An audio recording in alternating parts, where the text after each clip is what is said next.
Jamaican ghost stories that will keep you up at night. Part 1. A man who goes by the name of Police was well known for being a ladies' man in his area. A truck driver by profession, he travels the island making deliveries at all hours of the night and day. One night while driving in a deep country area, he stops to get a drink and rest at a nearby bar. After having one Heineken too many, he notices a beautiful young woman dancing by the bar. Naturally, he approaches her, making sure to gather his thoughts. He asked her for a dance and she said yes.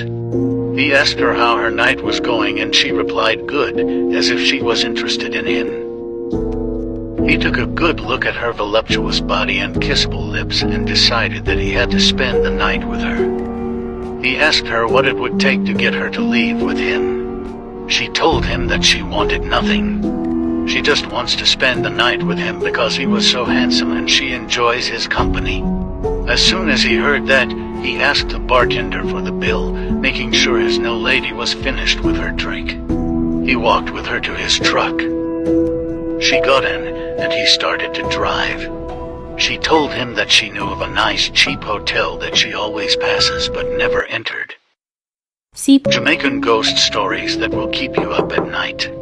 Part 2. He quickly agreed to go to the hotel as he was excited that he will be getting lucky. They entered a room which he found a bit odd because they didn't check in. But by any means he decided that he will get lucky tonight. They started to enjoy each other, and he literally never felt like this before.